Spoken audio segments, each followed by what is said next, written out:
Good evening students. तो देखिए आज अपन देखेंगे किस तरीके से केमिकल रिएक्शंस होती हैं बेंजाइन की, बेंजाइन के ऊपर किस तरीके से रिएक्शंस करवाते हैं। तो बेंजाइन के ऊपर रिएक्शन करवाने से पहले अपन ने लास्ट क्लास में पढ़ लिया था किस किस तरीके से बेंजाइन को बना सकते हैं, और उसके लिए मैंने 4 मेथड्स आपको बताए थे। सबसे पहला मेथड बताया था हेलोबेंजीन के साथ रिएक्शन करवाने से, दूसरा मेथड बताया था एंथ्रेलिक एसिड के साथ रिएक्शन करवाने से, डाई हेलोबेंजीन के साथ रिएक्शन डिहाइड्रेटिंग रिएजेंट के साथ, डी हेलोजिनेटिंग रिएजेंट के साथ करवाने से, और एक और मेथड बताया था पायरोलाइसिस ऑफ एस्टर, एस्टर को तोड़ने से भी अपन बेंजाइन फंक्शनलिटी जनरेट कर सकते हैं। और बोला था benzene gives that nucleophilic addition reaction since it is electrophilic in nature, खुद क्या है इलेक्ट्रोफिलिक है, इसलिए न्यूक्लियोफाइल को अट्रैक्ट करती है। अब देखिए क्वेश्चन आता है कि जब भी हेलोबेंजीन से अपन बेंजाइन बनाते हैं, तो मैंने आपको कल सिंपल हेलोबेंजीन से बेंजाइन बनाने का बताया था, लेकिन अगर सब्स्टिट्यूटेड हेलोबेंजीन आ जाए तो उसके ऊपर किस तरीके से बेंजाइन बनाएंगे, और बेंजाइन बनाने के बाद किस तरीके से न्यूक्लियोफिलिक एडिशन रिएक्शन होगा वो देखते हैं। तो देखेंगे सबसे पहले हेडिंग डालते हैं सब्स्टिट्यूटेड हेलोबेंजीन, सब्स्टिट्यूटेड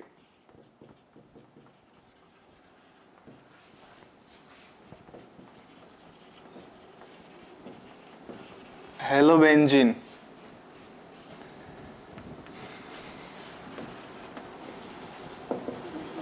gives बेंजाइन, और ये बेंजाइन अलग अलग तरीके से बन सकता है, डिफरेंट डिफरेंट आइसोमर्स में हो सकता है। सब्स्टिट्यूटेड हेलोबेंजीन कौन कौन से हो सकते हैं, और जब बेंजाइन उससे बनेगा तो वो बेंजाइन उसके ऊपर बेंजाइन बनते टाइम उस सब्स्टिट्यूएंट का क्या इफेक्ट होगा, वो सारी चीजें आज अपन आज की क्लास में पढ़ेंगे। उसके बाद में उसके ऊपर रिएक्शन करके दिखाएंगे, that will be very easy. और एक बार नीट के अंदर क्वेश्चन आया था किस तरीके से, वो मैं बताता हूं। तो देखिए सब्स्टिट्यूटेड हेलोबेंजीन को मैं लिख देता हूं, यहां कोई ग्रुप लगा देता हूं G, और इसके ऊपर लिख देता हूं यहां X। ये X can be ortho, meta and para, ये तीनों पोजीशन पे हो सकता है।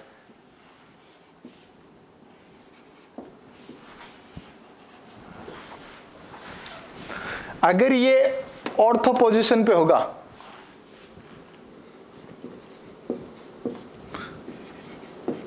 एट ऑर्थो तो बनेगा G और ये आ जाएगा X, लिख सकता हूं। और अगर मेटा पे होगा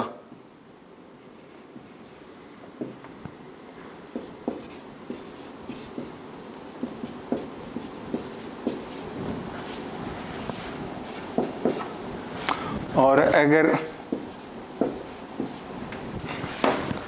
पैरा पे होगा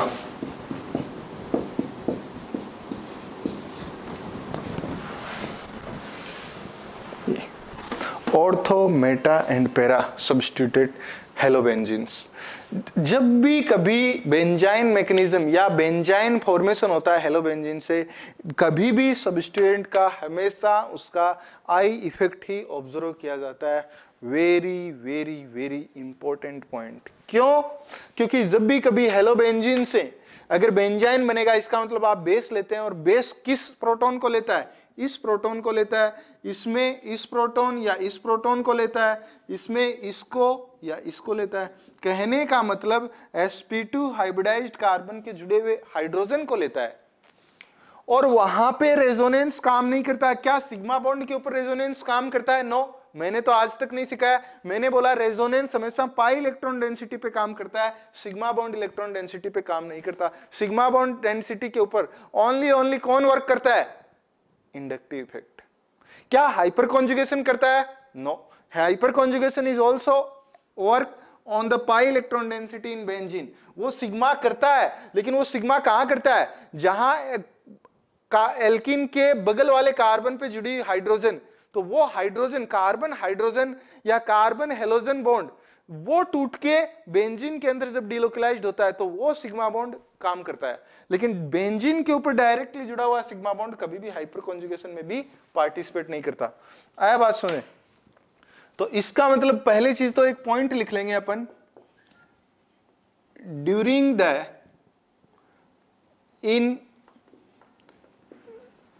substituted halobenzene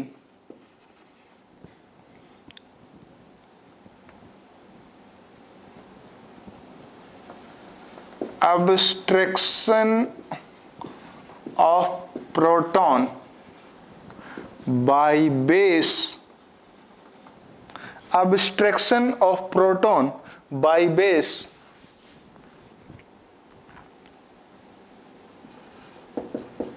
will be according to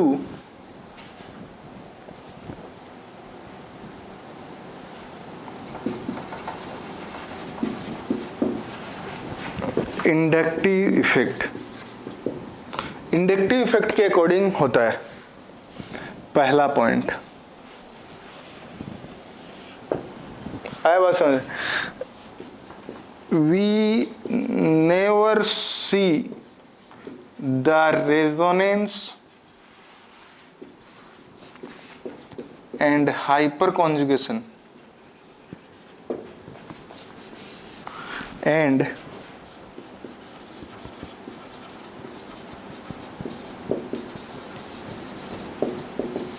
hyperconjugation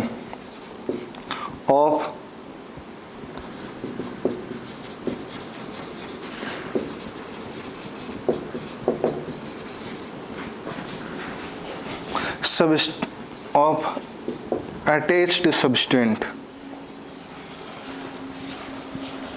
ये दूसरा पॉइंट है। बात सुने, मैंने दो पॉइंट लिखा है। We never see the resonance and hyperconjugation of attached and in substituted halobenzene attraction of proton by base will be according to inductive effect. या मैं बोल दूं we only observe that inductive effect of the attached substituent. इसका कह देता हूं मैं यहां पे कि we always consider the inductive effect for benzene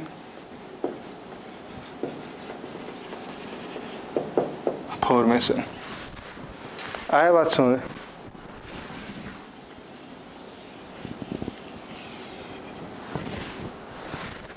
ये बात ध्यान रखना। Ortho, meta and para.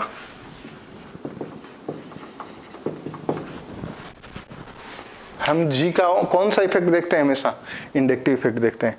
और मैंने ये रेजोनेंस और हाइपर कॉन्जुगेशन का मना कर दिया है, ये करेंगे। अब देखिए, इसके ऊपर NaNH2 का रिएक्शन करवाऊं, इसके ऊपर NaNH2 का रिएक्शन करवाऊं और इसके ऊपर NaNH2 का रिएक्शन करवाऊं, तो ये NaNH2 इस प्रोटॉन को लेगा या इस प्रोटॉन को लेगा? मुझे बताइए। इसके अंदर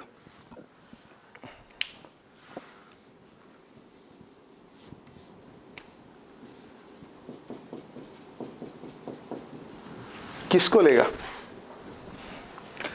ये बेस इसको लेगा या इसका? अगर मैं इस G का, आप बोलेंगे G का नेचर क्या है, वो देखते हैं G का नेचर के बाद में। तो G का नेचर मैंने बता दिया, if G is equal to OCH3, और मैं रेड वाले के अंदर कर देता हूं, ब्लैक की रखता हूं, एक G इजकल टू रख देता हूं CH3, ब्लू वाले के अकॉर्डिंग OCH3। इसमें भी मतलब ये G अगर OCH3 रखता है तो कौन सा जाएगा? हाइड्रोजन ये जाएगा, ये। इसके अंदर अगर ये हाइड्रोजन और ये हाइड्रोजन की बात करें तो ब्लू,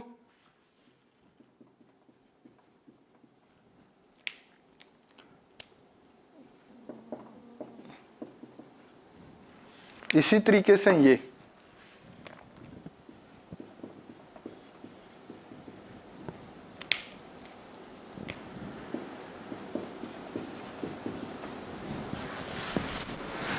आया बात समझे?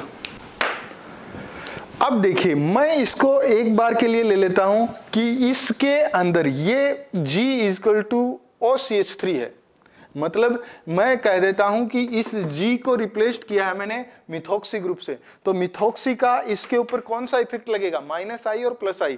-I क्यों, क्योंकि ऑक्सीजन की इलेक्ट्रोनेगेटिविटी ज्यादा होती है, और जब ऑक्सीजन की इलेक्ट्रोनेगेटिविटी ज्यादा होगी तो एसिडिक प्रोटॉन इसमें तो यही है, तो यही जाएगा। कहने का मतलब इससे क्या बन जाएगा,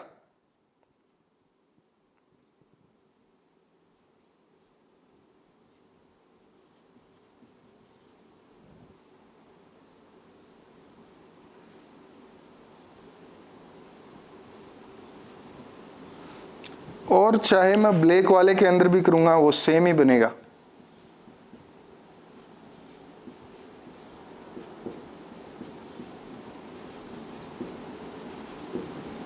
ब्लैक वाले के अंदर CH3,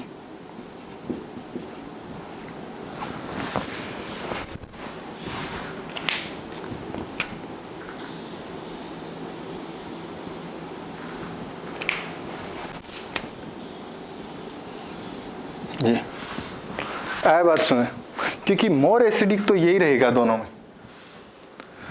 आप बोलेंगे एसिडिक CH3 के केस में तो ये है, लेकिन इसको भी तो किक आउट करना है, और उसके बगल वाला जुड़ा हुआ हाइड्रोजन ही उसको किक आउट कर सकता है। मतलब जब भी लिविंग ग्रुप लगा हुआ है उसके बगल वाला ही एसिडिक है, यही है। सबसे अगर CH3 के केस में देखा जाए तो सबसे कम सबसे ज्यादा एसिडिक तो ये है, लेकिन मैं इसको ले नहीं सकता क्योंकि मैं हमेशा लिविंग ग्रुप के पास वाला लेता हूं।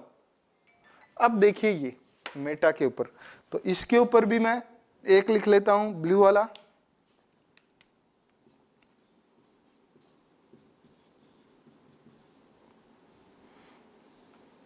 और एक लिख लेता हूं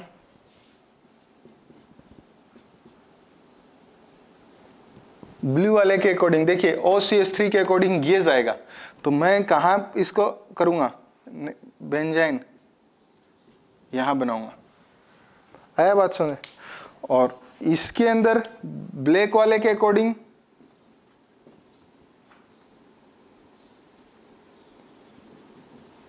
CH3 मैंने यहां रखा। जो ही CH3 यहां रखा, अब मुझे पता है ज्यादा एसिडिक कौन होगा, ये या ये। अगर यहां पे CH3 है तो ज्यादा एसिडिक कौन है, ये यही होगा ना, क्योंकि इसका +I लग रहा है इसके ऊपर, ये तो कम एसिडिक हो गया ये, तो ये होने के कारण। आया बात सुन, ये समझते चलना है आपको एक एक। इसके बाद में ये, इसके लिए अगर मैं लिखूं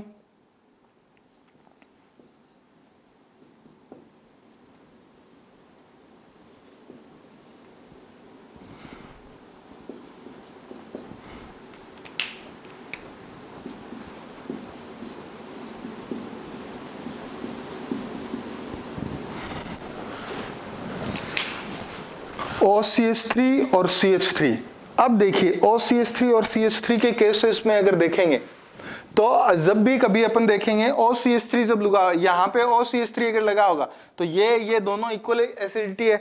मैं कह देता हूं यहाँ पे भी ये भी हो सकता है, और चाहे मैं इधर से लूंगा वो एक ही बेंजीन है, और अगर मैं CH3 लूंगा तो भी मेरे पास एक ही अपॉर्चुनिटी है। मैं क्या करूंगा, एक ही बेंजाइन बनाऊंगा, वो यही बनेगा।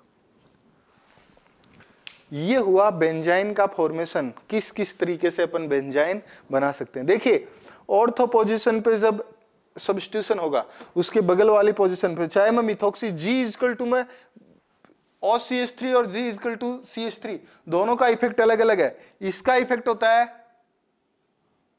-I और इसका इफेक्ट होता है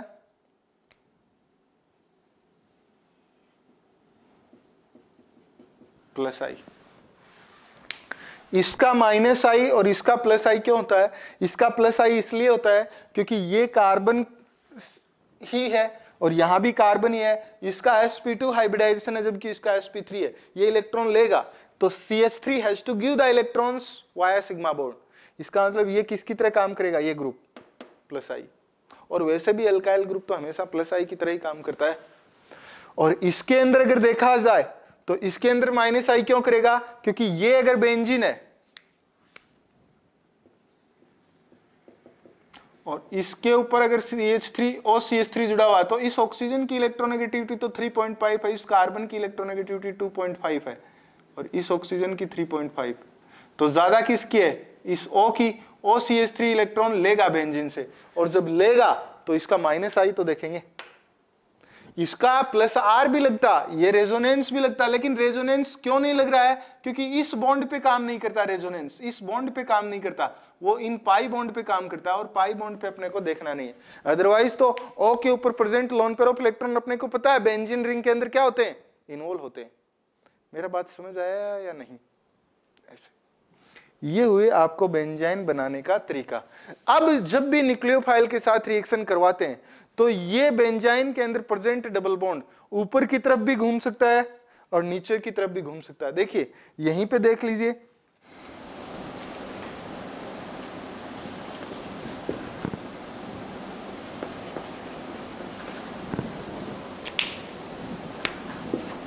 अगर मैं इसका OCH3 करता हूं तो ये डबल बॉन्ड ऊपर की तरफ जाएगा। क्यों? क्योंकि इसका क्या लग रहा है, माइनस आई। कहने का मतलब है ये डबल बॉन्ड शिफ्ट होता है ऊपर की तरफ, इस कार्बन की तरफ शिफ्ट होता है। और अगर इसी को मैं CH3 ले लेता तो ये कहां शिफ्ट होता, नीचे की तरफ।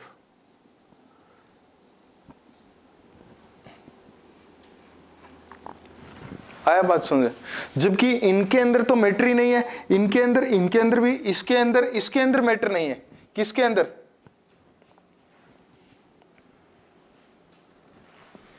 सबके अंदर होगा। मतलब मैटर करेगा, रिएजेंट किसके ऊपर अटैक करेगा और किसके ऊपर नहीं, दैट मैटर्स। तो बात समझ आई? अब आपको मैं क्वेश्चंस देता हूं, different questions, you have to solve this. देखिए एक क्वेश्चन मैं एग्जांपल के तौर पे दे रहा हूं आपको। सपोज मैंने दिया है ये क्लोरोबेंजीन का रिएक्शन सोडामाइड के साथ रिएक्शन दिया है, पूछा A, और A का रिएक्शन दिया है NH3 के साथ, पूछा है B। तो A क्या बनेगा, क्लोरोसोडामाइड के साथ क्लोरोबेंजीन के साथ रिएक्शन करवाने पहले बनेगा बेंजाइन, ये तो होगा। और बेंजाइन के ऊपर ये न्यूक्लियोफिलिक काम करता है। ये कब एक तरफ जाएगा ऊपर, जो ही एक तरफ जाएगा ये यहाँ अटैक करेगा, ये अटैक करने पे यहाँ पे NH3 पॉजिटिव और पॉजिटिव पार्ट उधर चला जाएगा। B क्या हो जाएगा, NH2, और इसका H, एक H यहाँ निकल जाएगा। मतलब ये 3 था, एक H इधर आ गया और एक NH2 इधर आ गया। ये हो जाएगा आंसर। ये तो था बिना कोई सब्स्टिट्यूशन के। एग्जाम्पल मैंने लिखा है, एग्जाम्पल सब कोई लिखेंगे। आया बात समझ? अब अगर मैं एग्जाम्पल चेंज करूं, एग्जाम्पल में लिखूं सब्स्टिट्यूटेड हेलोबेंजीन, तो किस तरीके से देखेंगे? तो वो क्वेश्चन लिखेंगे आप। ये हो गया, ये उतारिए। तो देखिए अपन सब्स्टिट्यूटेड बेंजाइन के अंदर रिएक्शंस पढ़ रहे थे। सब्स्टिट्यूशन, अगर बेंजाइन सब्स्टिट्यूटेड बेंजाइन होगा तो उसके अंदर डबल बॉन्ड का मूवमेंट किस साइड होगा, वो अपन देखेंगे। तो सब्स्टिट्यूटेड बेंजाइन मैं एग्जांपल लिख दिया ये, और एक सब्स्टिट्यूटेड बेंजाइन मैंने एग्जांपल लिखा ये। इसका रिएक्शन NH3 के साथ और इसका रिएक्शन NH3 के साथ। जब NH3 के साथ इस बेंजाइन का रिएक्शन होगा, NH3 के साथ इस बेंजाइन का रिएक्शन NH3 के साथ होगा, तो किस तरीके से रिएक्शन करता है? देखिए ये न्यूक्लियोफिलिक एडिशन रिएक्शन देता है। इसका कौन सा इफेक्ट लगता है, माइनस आई, और इसका कौन सा इफेक्ट लगता है, प्लस आई। अपने को पता चलता है जब इसका प्लस आई इफेक्ट लगता है तो ये डबल बॉन्ड नीचे की तरफ मूव करता है, और जब इसका माइनस आई इफेक्ट लगता है तो ये डबल बॉन्ड ऊपर की तरफ मूव करता है। जब ये डबल बॉन्ड ऊपर की तरफ मूव करेगा तो NH2 कहाँ जुड़ेगा, यहाँ पे, और जब इसके ऊपर प्लस आई लगता है तो ये NH2 कहाँ जुड़ेगा, यहाँ पे। कहने का मतलब इसके अंदर जो प्रोडक्ट बनेगा वो तो बनेगा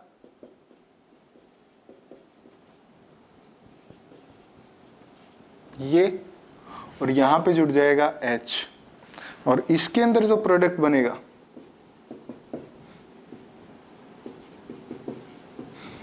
वो होगा ये, और यहां पे जुड़ जाएगा प्रोडक्ट। आया बात समझ? इस तरीके से क्वेश्चन करते हैं। अब देखिए आपको सपोज एक क्वेश्चन ऐसे दे दे कि CH3Cl इसका रिएक्शन करवाया सोडामाइड के साथ, बनता है A। इसका रिएक्शन करवाया एसिटिक एसिड के साथ, बनता है B। तो आप ए और बी को कैसे पहचानेंगे? देखिए सोडामाइड के साथ इसके साथ जब भी रिएक्शन करेगा पहले मोर एसिडिक H, ये इसी H को लेगा, जो इस H को लेगा तो ये क्या बनाएगा,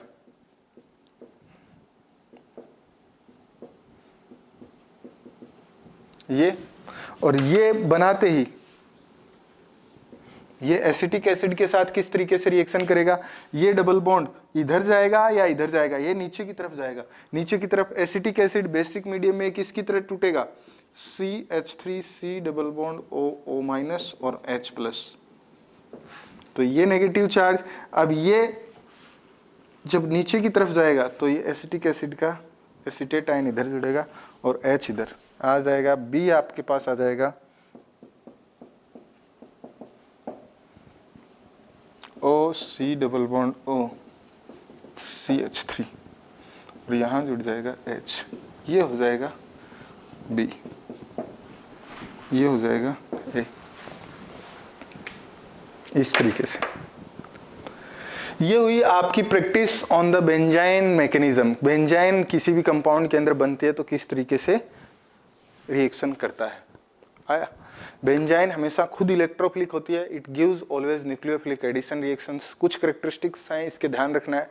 नीट में एक बार पूछ लिया था कि बेंजाइन के अंदर सारे कार्बन, कितने कार्बन sp2 हाइब्रिडाइज्ड होते हैं। पहला ही ऑप्शन 4 रखा, दूसरा ऑप्शन 6 रखा, तीसरा ऑप्शन 3 रखा, दूसरा ऑप्शन रखा नन ऑफ दिस।